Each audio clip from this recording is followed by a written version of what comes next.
سورہ بقرہ آیت نمبر 115، یہاں سے ہمارا سبق ہے۔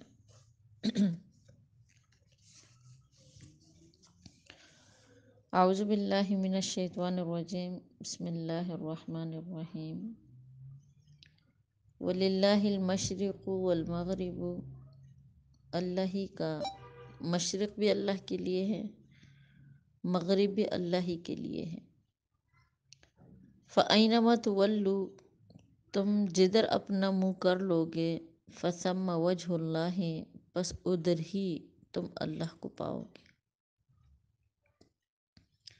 ان اللہ واسع علیم، بے شک اللہ پاک بہت ہی گنجائش والا اور علیم جاننے والا ہے، خبردار ہے۔ تو آیت کا نزول پہلے سمجھیں انشاءاللہ۔ دیکھیں روایات میں آتا ہے،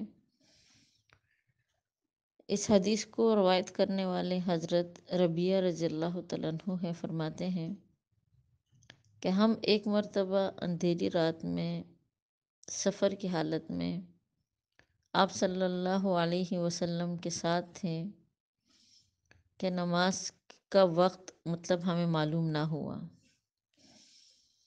یعنی اندھیرے کی وجہ سے ہمیں نماز کے وقت کا بھی صحیح علم نہ ہو سکا، اور قبلہ کس طرف ہے اس چیز کا بھی ہمیں علم نہ ہو سکا۔ تو کہتے ہر شخص نے اپنے خیال کے موافق نماز ادا کی، یعنی جس کا گمان جس طرف جاتا تھا قبلے کے اندر، تو قبلے کے تعین کے لیے تو اس نے اسی طرف نماز پڑھی۔ کہتے صبح کو آپ صلی اللہ علیہ وسلم سے ہم نے اس کا ذکر کیا، تو کہتے اللہ پاک نے آیت کریمہ نازل کی۔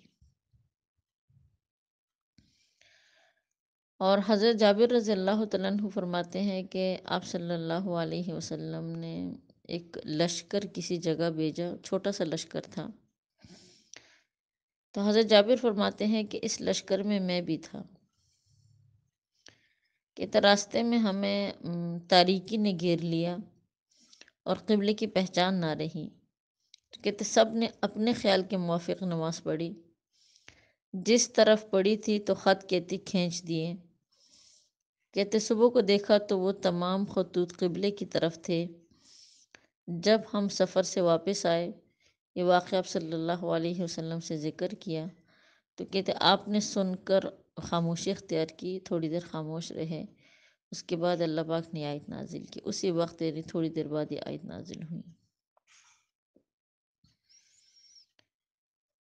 تو معلوم ہوا کہ آیت کا نزول اس وقت تھا، لیکن قبلے کے بارے میں یعنی یہاں پر ساتھ ساتھ دیکھیے کچھ اہم باتیں میں آپ کو بتلا دوں کہ نماز کے شرطوں میں سے ایک شرط یہ بھی ہے کہ انسان نماز کی حالت میں قبلے کی طرف منہ کرے۔ اگر تو قبلہ ہمیں معلوم ہے اور اس کے باوجود ہم نماز میں قبلے کی طرف منہ نہیں کر رہے، تو ہماری نماز ہوئی ہی نہیں ہے، اس لیے کہ ایک شرط مطلب یہ لازم ہے، شرط ہے نماز کے صحیح ہونے کے لیے۔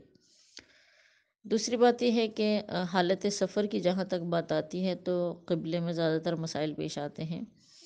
دیکھیں آج کل تو بہت زیادہ آسانیاں آ گئی ہیں۔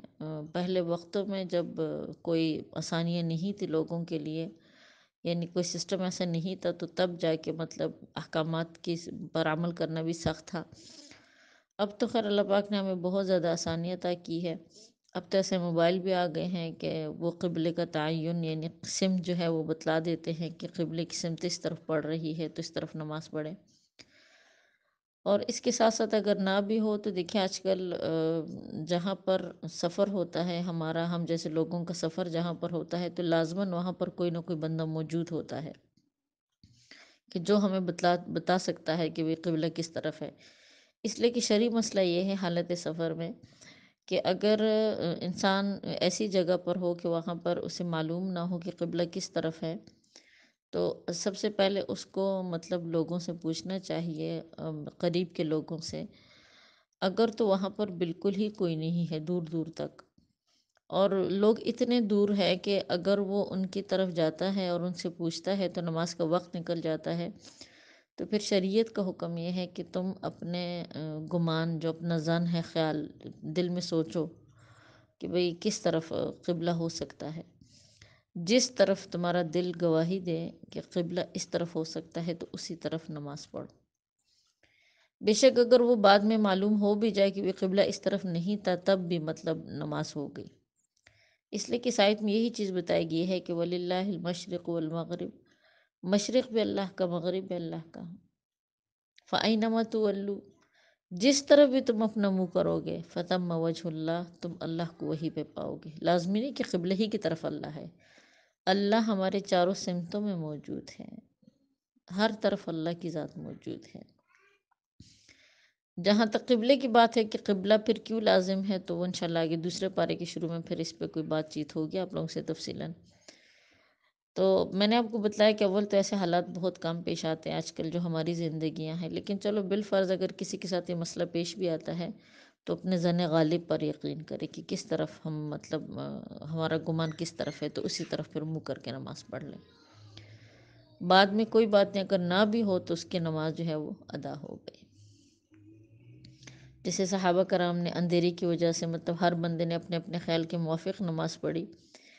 اب کسی کی قبلے کی طرف تھی، کسی کی قبلے کی طرف نہیں بھی تھی، لیکن جب اللہ کے پیغمبر سے پوچھا تو اس ٹائم اللہ پاک نے آیت نازل کی کہ تم نے جس طرف بھی پڑھی خالص نیت کے ساتھ اللہ کی رضا کے لیے، تمہاری نماز ہو گئی، اس لیے کہ ایک مجبوری تھی یہ۔ اسی طرح پھر دیکھیں آگے پھر فرمایا گیا ہے کہ وَقَالُوا اتَّخَذَ اللَّهُ وَلَدًا، وہ کہتے ہیں کہ اللہ نے اولاد بنائی، اللہ اولاد رکھتا ہے۔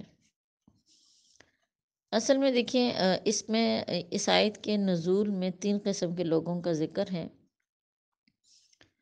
مدینہ کے یہودی کہا کرتے تھے کہ نعوذ باللہ حضرت عزیر علیہ السلام اللہ کے بیٹے ہیں۔ عیسائی کہا کرتے تھے کہ عیسیٰ علیہ السلام اللہ رب العزت کے بیٹے ہیں، نعوذ باللہ۔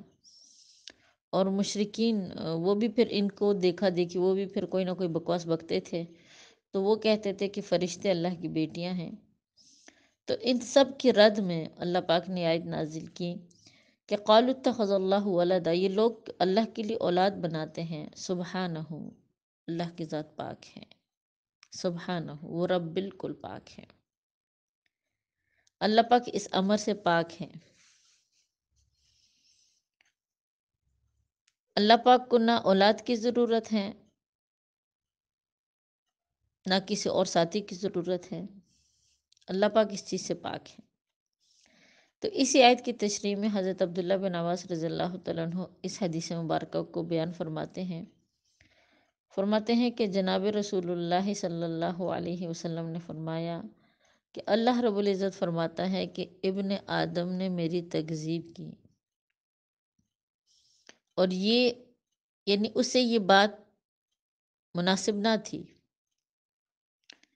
ابن آدم مجھے گالی دیتا ہے، یہ بات بھی اس کے لیے مناسب نہیں ہے۔ تکذیب تو یہ ہے کہ انسان گمان کرتا ہے کہ میں اس کے مرنے کے بعد جیسا تھا اسی طرح پھر زندہ نہیں کر سکتا۔ اور انسان کا گالی دینا یہ ہے کہ وہ کہتا ہے کہ اللہ رب العزت نے بیوی، اور یعنی اللہ پاک بیوی اور بچوں والا ہے، حالانکہ میں اسے بالکل پاک ہوں،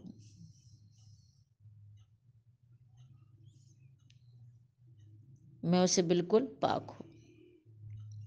بل لہ ما فی السماوات والارض، بلکہ اسی رب کا ہے جو کچھ آسمانوں میں ہے اور جو کچھ زمینوں میں ہے، یعنی جو کچھ آسمان اور زمین میں ہے اسی کا ہے، یعنی اسی کا پیدا کیا ہوا ہے، اسی کے ملک ہیں۔ پھر بیٹے ہونے کا تعلق کہاں رہا؟ کیونکہ دیکھیں باپ اور بیٹے میں تو کچھ مناسبت اور مجاسنت ضروری ہے نا، اور یہاں کچھ بھی تعلق نہیں، نہ محتاجی کی نہ عاجزی کی، یہ تو مخلوق کی صفات ہے۔ اللہ کی ذات تو غنی ہے، خالق ہے۔ کل اللہ قانتون، ہم سب اسی رب کے تابع دار ہیں، یعنی جو کچھ آسمان اور زمین میں ہے سب اللہ کی توحید اور شہادت دیتے، اللہ کی توحید کی شہادت دیتے ہیں، اللہ کی عبادت کا اقرار کرنے والے ہیں۔ اسی آیت کی تفسیر قرآن کی ایک دوسری آیت مطلب اس کی وضاحت قرآن کی ایک دوسری آیت نے بھی کی ہے کہ جس کو تفسیر القرآن بالقرآن کہا جاتا ہے۔ اس میں اللہ پاک فرماتے ہیں کہ وَإِن مِّن شَيْءٍ إِلَّا يُسَبِّحُ بِحَمْدِهِ وَلَٰكِن لَّا تَفْقَهُونَ تَسْبِيحَهُمْ۔ انسان کوئی چیز بھی ایسی نہیں ہے زمین اور آسمان میں جو اللہ کی حمد نہ کرتی ہو، اللہ کی تسبیح نہ بیان کرتی ہو، لیکن تم لوگ ان کی تسبیح کو سمجھتے نہیں۔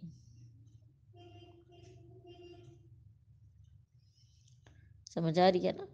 اولاد کو اللہ کو اولاد کی کیا ضرورت ہے؟ اولاد تو ظاہری بات ہے ایسے انسان کو اولاد کی، ہم جیسے مخلوق ہیں ہمیں اولادوں کی ضرورت ہے کہ ہم عاجز ہیں، ہم محتاج ہیں۔ ایک سال گزرتا ہے تو اگلے سال صحت میں، زندگی میں وہ مطلب چیز نہیں رہتی، ہم جیسوں کو اولادوں کی ضرورت ہے۔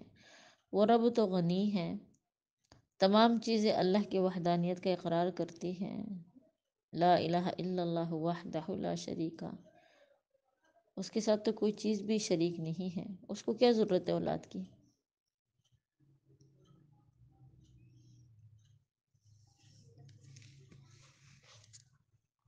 کل اللہ قانتون، تمام چیزیں اسی کی تابع دار ہیں، یعنی ہم سب اسی کے تابع دار ہیں، اللہ کی پاکی بیان کرتے ہیں۔ بدیع السماوات والارض، یہ اللہ کی وحدانیت پر ایک اور دلیل ہے کہ بدیع السماوات والارض، رب کریم موجد ہے آسمان اور زمین کا، یعنی وہ جس طرح آسمان اور زمین کی چیزوں کا خالق ہے، اسی طرح وہ خود آسمان اور زمین کا بھی خالق ہے۔ زمین اور آسمان اسی کے پیدا کردہ مخلوق ہے۔ وَإِذَا قَضَى أَمْرًا، اللہ کی صفت یہ ہے وہ رب جب بھی ارادہ کرتا ہے کسی کام کا، فَإِنَّمَا يَقُولُ لَهُ كُن فَيَكُونُ، تو بس فرماتا ہے کن، یعنی صرف لفظ کن کہنے کی دیر ہوتی ہے، فَيَكُونُ، تو فوراً وہ کام ہو جاتا ہے۔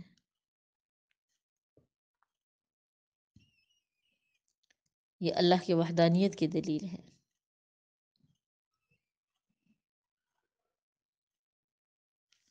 وہ رب جب بھی کسی کام کا فیصلہ فرماتا ہے تو صرف لفظ کن کا استعمال فرماتا ہے، کن کہنے کی بھی ضرورت نہیں ہے رب کریم کو، فوراً اللہ کے ارادے اور آپ کی مشیت کے تحت وہ کام ہو جاتا ہے۔ وقال الذین لا يعلمون، اور اسی طرح یہ لوگ کہتے ہیں کہ لا يعلمون، کہ وہ نہیں جانتے، جو لوگ نہیں جانتے وہ کہتے ہیں کہ لولا یکلمون اللہ، کیوں نہیں باتیں کرتا ہم سے خدا،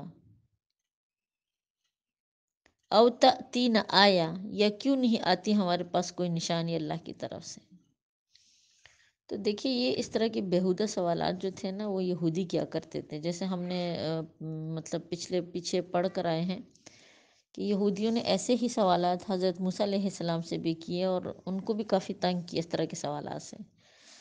آپ صلی اللہ علیہ وسلم کے دور میں جو یہودی تھے وہ ان یہودیوں میں، اور حضرت موسیٰ علیہ السلام کے دور میں جو یہودی تھے، یعنی یہودی نسل ایسی ہے نا کہ ان کا چاہے بوڑھا ہے، چاہے جوان ہے، چاہے بچہ ہے، یہ سب حرکات میں ایک ہی جیسے ہیں۔ جیسے ہمارے اسلاف فرماتے ہیں نا کہ بھئی یہودی جیسے قرآن میں تھے اب بھی ایسے ہیں، کوئی فرق نہیں ہے ان میں، یہی ان کی عادت ہے اب یہودیوں کی بھی ہے جو قرآن نے بیان کی ہیں، یہی ان کے سوالات بیہودہ قسم کے، یہی تکبر ان کے اندر، یہی ہوس حرص جو اللہ پاک نے ان کے دلوں کے اندر ڈالی ہے، یہی چیز اب بھی ان کے اندر موجود ہے۔ آپ صلی اللہ علیہ وسلم کے دور میں بھی اسی طرح یہودیوں جو تھے انہوں نے یہ خاص طور پر رافع بن حریملہ یہودی تھے، کہ آپ صلی اللہ علیہ وسلم سے کہا کہ اگر تم اللہ کی طرف سے سچے رسول ہو تو اللہ سے کہو کہ ہم سے باتیں کرے، ہم اس کی باتیں سنیں تو ہم ایمان لے آئیں گے۔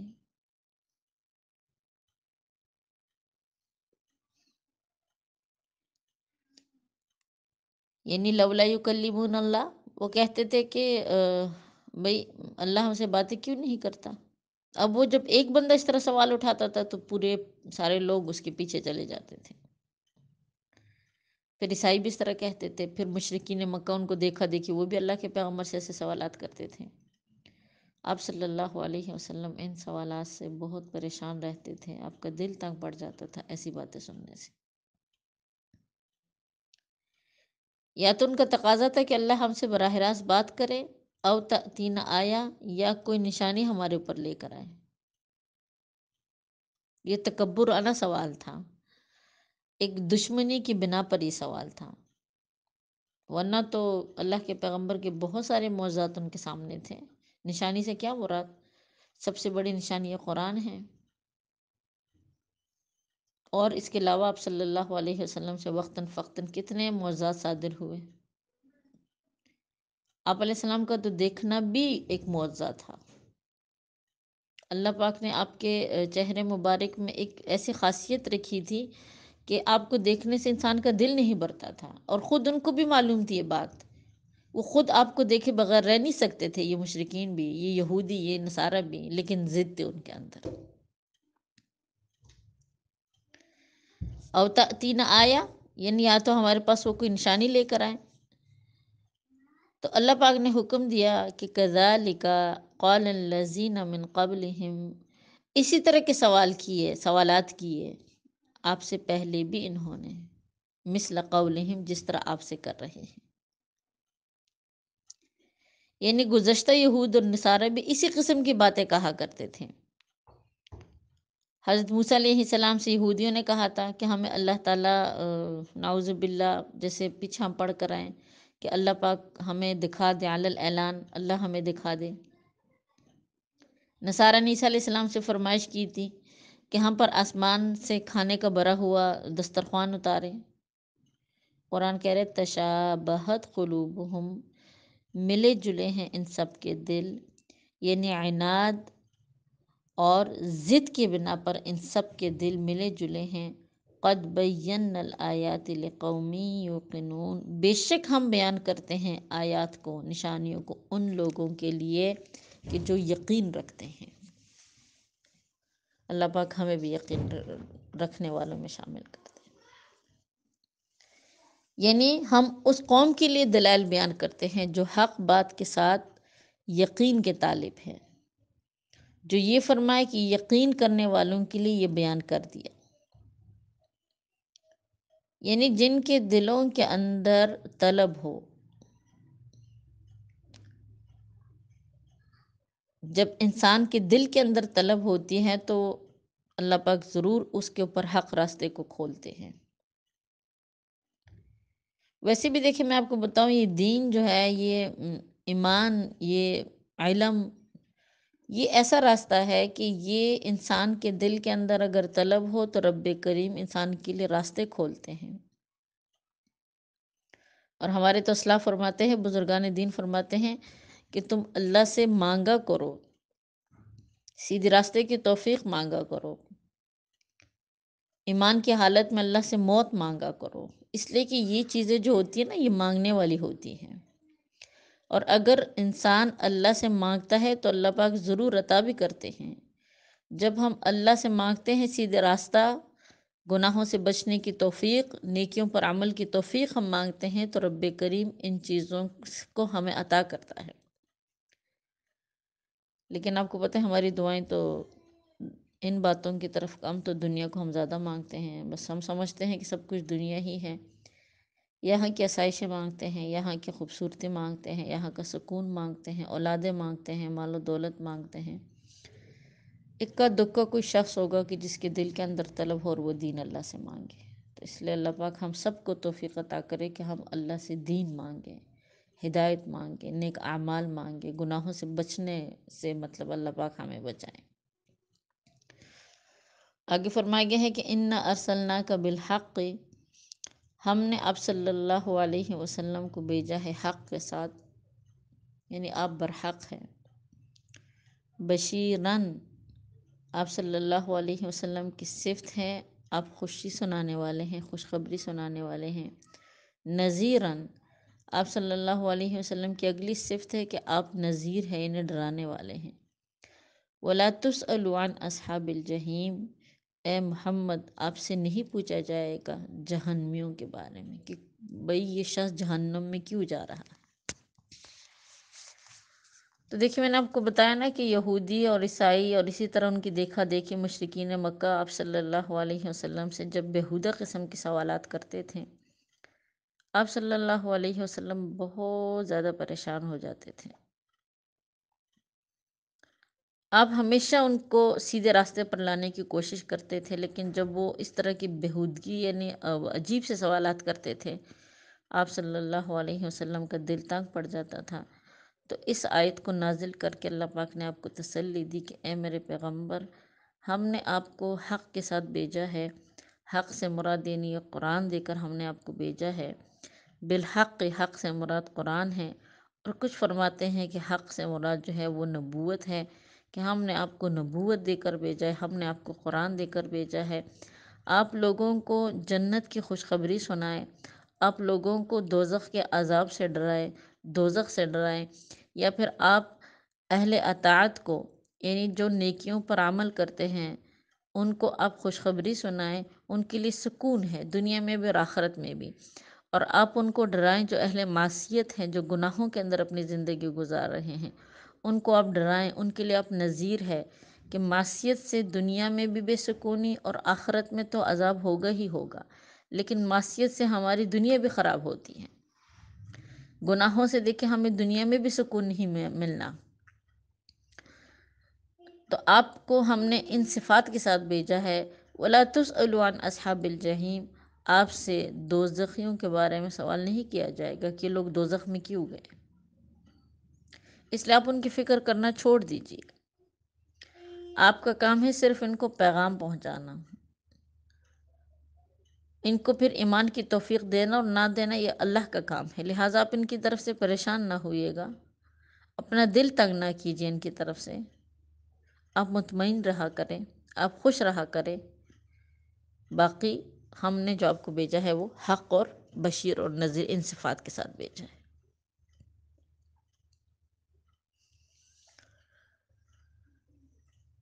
یعنی یہی معنی تفاسیر میں اس آیت کی یہی معنی بیان کیے گئے ہیں کہ محمد صلی اللہ علیہ وسلم آپ سے ان کی پوچھ گچھ نہیں ہوگی کہ یہ لوگ ایمان کیوں نہیں لائیں، آپ کے ذمہ تو صرف پہنچا دینا ہے اور حساب ہمارے ذمہ ہے۔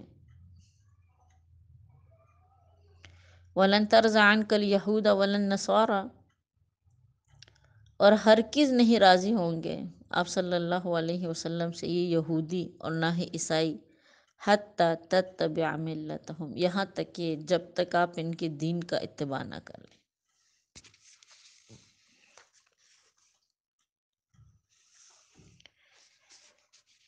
تو اس آیت کی شان نزول کے بارے میں بعض مفسرین فرماتے ہیں، کہتے اہل کتاب والوں نے آپ صلی اللہ علیہ وسلم سے صلح کی درخواست کی تھی،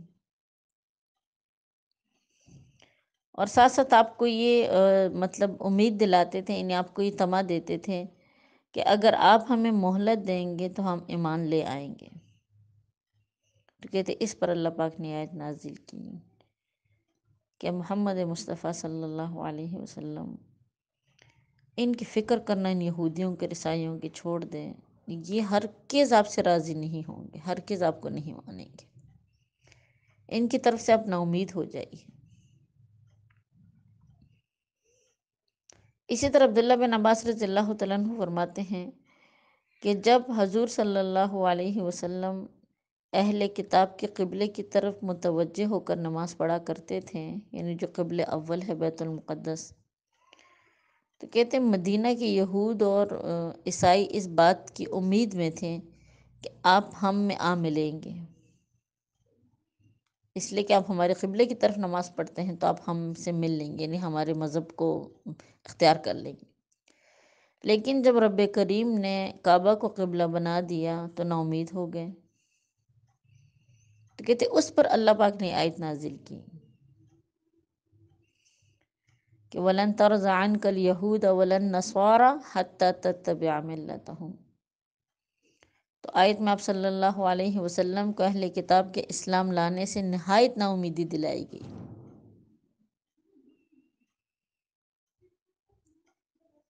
یعنی ان کا تو یہ ارادہ ہو رہا ہے کہ اللہ تعالیٰ نے اپنے نبی صلی اللہ علیہ وسلم کو، یعنی ان کا یہ ارادہ ہے کہ آپ کو اپنے دین کی طرف بلائے،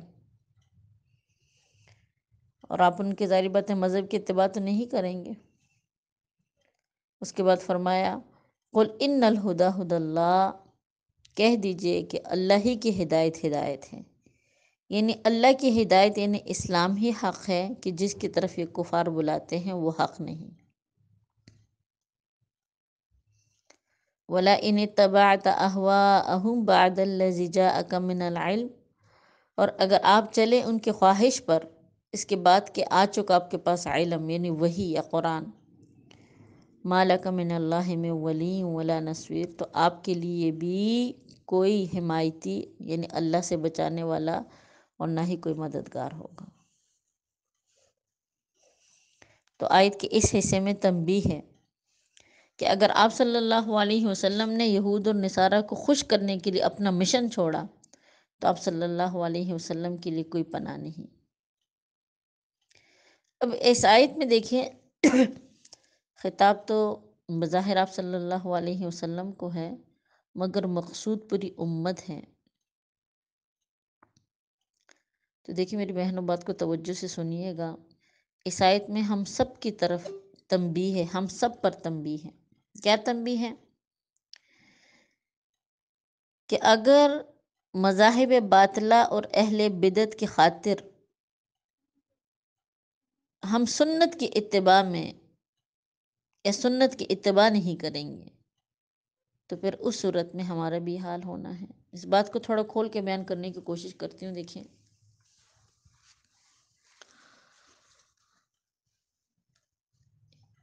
اہل باطل آج کل دیکھیں بہت زیادہ ہو گئے ہیں، ٹھیک ہے نا؟ بات کو انشاءاللہ آپ لوگ توجہ سے سنیے گا تاکہ آپ کو سمجھ بھی آ جائے۔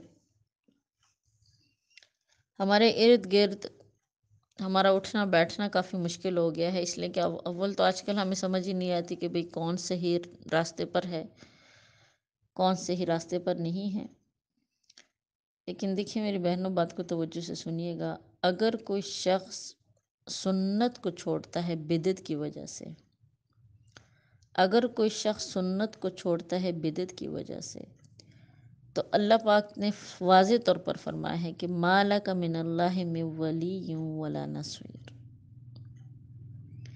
اور اس چیز میں دیکھیں ہم سب مبتلا ہیں، اگر غور کریں نا تو ہم سب کا یہ حال ہے، اسی وجہ سے مسلمانوں کا یہ حال ہے، ہم سب کا یہ حال ہے کہ دیکھیں ہم بلندی کے بجائے پستی کی طرف جا رہے ہیں۔ اللہ کی وہ مدد جو مسلمانوں کو ملتی تھی وہ مدد ہمیں نہیں مل رہی، حالانکہ وہی رب ہے، ہم وہی بندے ہیں، ٹھیک ہے نا؟ بھئی ہم بھی تو مسلمان ہیں نا، اللہ کو ماننے والے ہیں، لیکن کیا وجہ ہے کہ جو مدد جن کا ہم واقعات پڑھتے ہیں قرآن کے اندر، کہ جو مدد اللہ نے بدر میں اتاری، جو احد میں اتاری، جو خندق میں اتاری، جو اللہ کی مدد مطلب اللہ کی جو نصرت تھی جو ان لوگوں کی تھی، آج ہم مسلمان کیوں اس حال میں ہیں؟ تو اس کا قرآن نے ہمیں حل بتلا دیا ہے کہ وَلَئِنِ اتَّبَعْتَ أَهْوَاءَهُمْ بَعْدَ الَّذِي جَاءَكَ مِنَ الْعِلْمِ، جب تم باطل کا اتباع کرو گے، تم ان لوگوں کی خواہشات پر چلو گے، حالانکہ اللہ پاک نے تمہیں علم دیا ہے، تمہیں دین دیا ہے، تو اس صورت میں پھر تم سمجھو کہ اللہ کی جو مدد ہے وہ رک جائے گی۔ مَا لَكَ مِنَ اللَّهِ مِن وَلِيٍّ وَلَا نَصِيرٍ، اللہ کی طرف سے نہ تو کوئی مدد ہے اور نہ ہی رب کریم ہمارا کارساز ہے، ہمارے کام بنتے نہیں ہیں۔ اپنی زندگیوں پر اگر ہم غور کریں، چلے پوری امت کو تو چلے رہنے دے، صرف انفرادی طور پر اگر ہم میں سے ہر بندہ، جتنے بھی کلاس میں ہم لوگ موجود ہیں، 7-8 بندے یا 6-7، ہم میں سے ہر بندہ انفرادی طور پر دیکھے، اپنے گریبانوں میں ہم جھانکیں تو ہمارا بھی یہی حال ہے۔ اگر ہم اپنی خوشیوں کو دیکھیں، سنت رخصت ہو رہی ہے، اگر اپنے غمیوں کو ہم دیکھیں، سنت رخصت ہو رہی ہے، اور بدعت۔ آج کل شادی کے فنکشن میں کسی سے کہو کہ بھی مہندی نہ کرو تو کھانے پہ لوگ آ جاتے ہیں، ہم خود بھی کرتے ہیں، ایسی کون سی بات ہے، ہم خود بھی مبتلا ہے، حالانکہ یہ چیزیں بدعت میں ہیں۔ سنت کو ہم نے چھوڑ دیا، ہم نے بدعت پر عمل کر دیا۔ غمی میں دیکھو، کسی سے کوئی 40واں نہ کرو تو جیسے لگتا ہے کہ کوئی بہت بڑا گناہ ہو گیا ہے، پتہ نہیں اپنی عزت ان کو نظر آتی ہے، خاندانی عزت ہے تو یہ ہے تو وہ ہے، تیسرا نہ کرو، کوئی مانتا ہی نہیں ہے۔ مجھ سمیت خود میں بھی ان چیزوں میں مبتلا ہوں، یہ تو میں نہیں کہوں گی کہ میں کو بہت اچھی یا بہت عمل کرنے والی ہوں، تو بتلانا ہی چاہتی ہوں کہ دیکھیں ہمارے ساتھ اللہ کا وہ معاملہ نہیں ہے کہ جو معاملہ اللہ کا صحابہ کے ساتھ تھا، جو معاملہ اللہ کا تابعین کے ساتھ تھا، تبع تابعین کے ساتھ تھا۔ وہ صرف ہاتھ اٹھاتے تھے تو اللہ پاک ان کو وہ چیز عطا کرتے تھے جو وہ مانگتے تھے۔ ہم تھک جاتے ہیں مانگ مانگ کے، لیکن ہماری دعائیں قبول نہیں ہوتی۔ اپنی غلطی کو ہم نوٹ تو نہیں کرتے، لیکن ہاں یہ ہمارے دلوں میں ضرور بات آتی ہے کہ بھی ہم تو اتنے وظائف کرتے ہیں، ہم اتنے نفلیں پڑھتے ہیں، ہم اتنے روزے رکھتے ہیں حاجات کے لیے، لیکن پتہ نہیں ہماری حاجت پوری نہیں ہوتی۔ اتنی دعائیں مانگتے ہیں، تہجد میں اٹھتے ہیں، نفلیں پڑھتے ہیں، اتنے لمبے لمبے وظیفے ہم نے پکڑے ہوئے ہوتے ہیں، لیکن ہماری دعائیں قبول نہیں ہوتی۔ یہ چیزیں ہمیں نظر آتی ہیں، لیکن یہ چیزیں ہمیں نظر نہیں آتی کہ ہم سنت کو تو چھوڑ رہے ہیں، دین کو ہم چھوڑتے ہیں صرف اور صرف اپنے دل کو خوش کرنے کے لیے۔ شادی میں تو میں یہی کہوں گی، جیسے کہا جاتا ہے کہ بھئی شرکت کر لو اس گناہ میں بھی دل خوش کرنے کے لیے، تو قصوروار دیکھیں ہم ہیں، ہم مسلمان ہیں۔ اللہ پاک نے تو قرآن کو بہت واضح اور صاف طور پر اتار دیا ہے، اور واضح طور پر فرما دیا ہے کہ وَلَا إِنِ اتَّبَعْتَ أَهْوَاءَهُمْ بَعْدَ الَّذِي جَاءَكَ مِنَ الْعِلْمِ۔